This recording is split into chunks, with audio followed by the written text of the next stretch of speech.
Who is the hero never beaten by any external power? It's not Rambo, and it's not Superman. Okay. The sage whose mind is never lured by the things that glitter.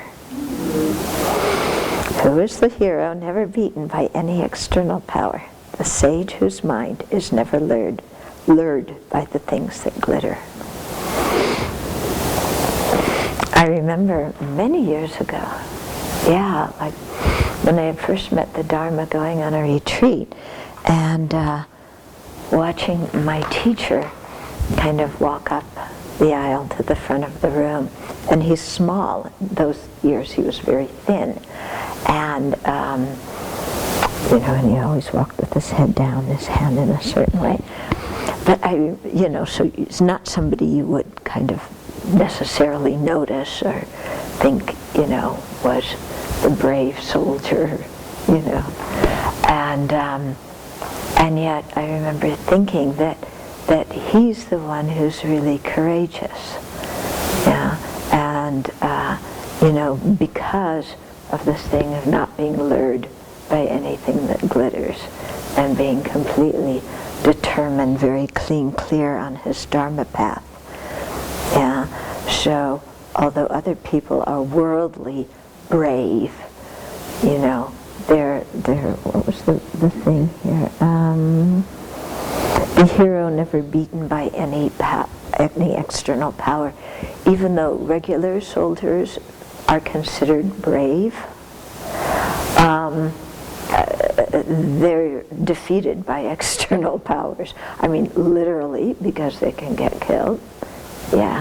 And also because they're completely controlled by what's happening in the external world. So their minds are uncontrolled, and so they're betwixt and beguiled by, external things.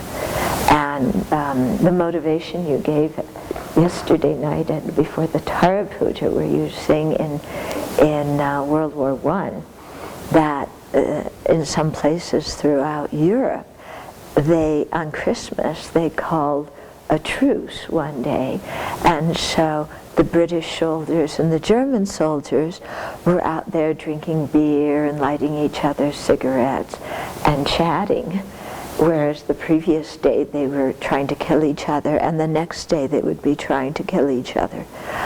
So if that isn't being controlled by the external world, what is? Because what they're doing makes absolutely no sense. I mean, if you're friendly with a person, why were you trying to kill them, and why will you try and kill them? And you don't even know the people, so why are you trying to kill them?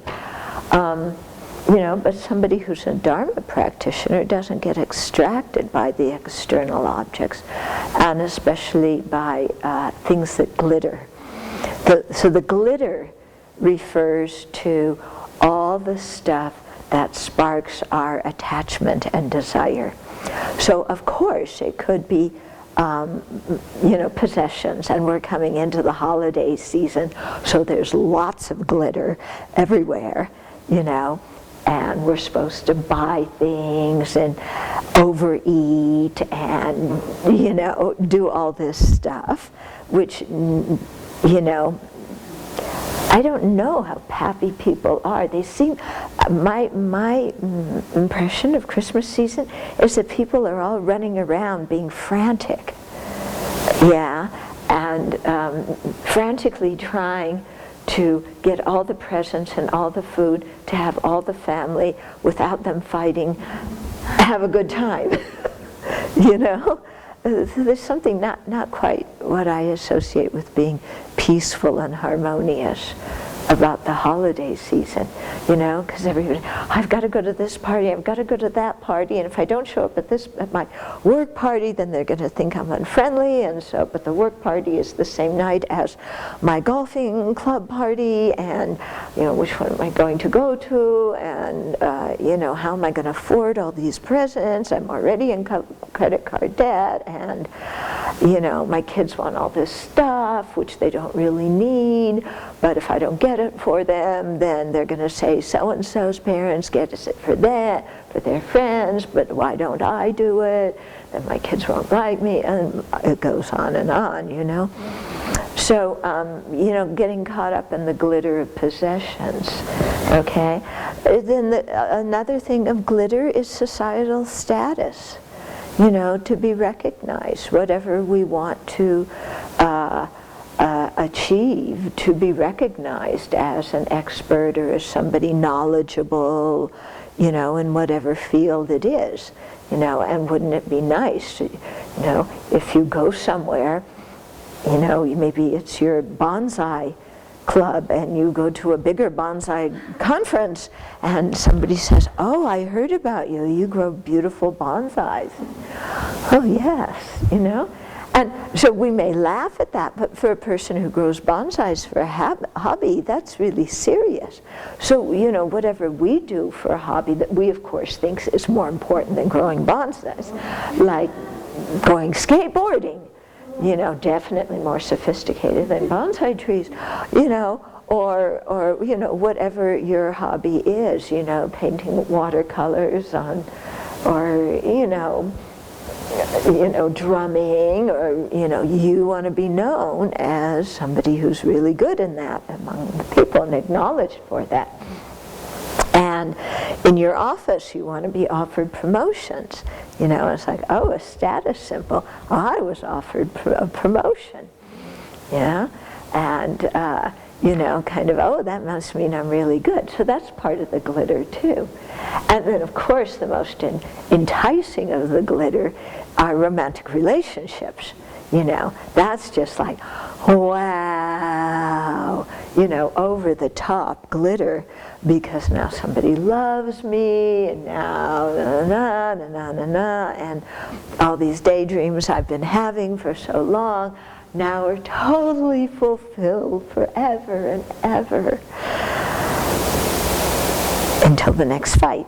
But anyway, you know, we get caught up by the glitter, don't we? And we get defeated by the glitter because we say, well, I want to practice the Dharma, but then when worldly glitter kind of shines just even a little bit in our eyesight like this, then instead of, you know, say, okay, it's just there in the background, let it go, we go like this and fixate on it, and then off we go, you know, in that direction, and our Dharma practice gets abandoned, you know, and it just goes by the by because we're chasing some kind of worldly glitter. And so in that way we are not heroes because we are completely defeated by this kind of worldly glitter. And it's very hard to stand up to it because the appearance of this life is so strong that we think that's all there is at this particular moment, is only the glitter that is appearing to my senses at this moment. We don't even think a day in advance or a year in advance. We don't think about the results of our actions. We don't think about the karma we create and what kind of rebirth we're going to have. We just get totally fixated on whatever thing we can, you know, appears before us that we think will bring us pleasure. Yeah? And so that's why, you know, we're not the hero who's never beaten by any external power. Yeah? But slowly, by seeing the disadvantages of, you know, just following objects of attachment, then slowly we can start seeing them for what they are and stop following them.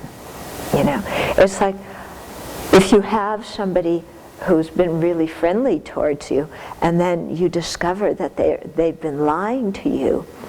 At first it's kind of hard. No, they're not really lying, you know, and you go on, and then more and more evidence comes that they're lying, and then at a certain point, you know, after tolerating it for a while because you just really can't believe that they're lying, then you say, no, I'm sure now they're lying, and then you say, get out of here. You know, you've been stealing my stuff all along. Well, in the same way, that's the way attachment works, you know. At first, it's our best friend. It brings us happiness. We get what we want with attachment, you know. And then after, you know, you hear some Dharma teachings, then you start to think about it. And it's like, attachment's lying to me. No, not really. Attachment brings me happiness. It's not deceiving me. And you go on a little bit longer and you keep watching it. Oh yeah, well, attachment is kind of, well, deceptive, but not so bad. And then you keep following it for a while. And then at a certain point you just say, you know, my attachment is one big liar. It's been stealing from me, you know, all this time. And I put up with it, and I even thought it was my friend. But now I'm certain that it's not. And so, you know, I'm going to release this attachment. Yeah? So the thing to release is the attachment. It doesn't mean you don't enjoy things. It doesn't mean that you don't have stuff and you don't have friends or anything like that. What it means is that you don't have the attachment thinking that these things are going to bring you ultimate happiness, and so you don't create a lot of negative karma running after them, and you don't get distracted from your Dharma practice because of running after them. Right, yeah. So if you craved a jaguar, you got it, and it still didn't bring happiness, well, you just say, well, this wasn't the right one to buy. I need another model, or the other color would have been nicer, you know. So we always kind of fault whatever it is we get, instead of realizing that the whole thing is a deceptive setup. That's it. So in your decision about whether to move to the Abbey, you kind of had that.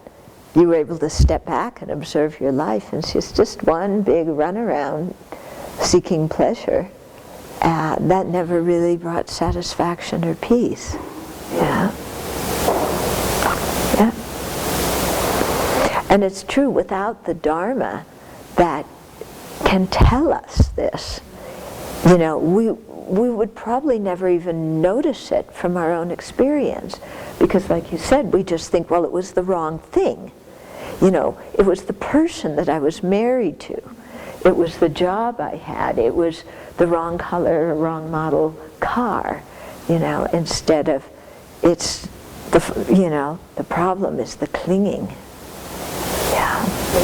At the time of death, you might begin to get it, but then it's totally too late, isn't it?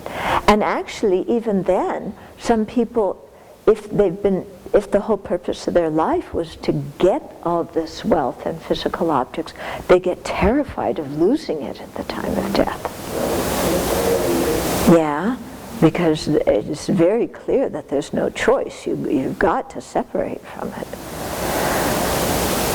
Yeah, so terrified, angry, whatever.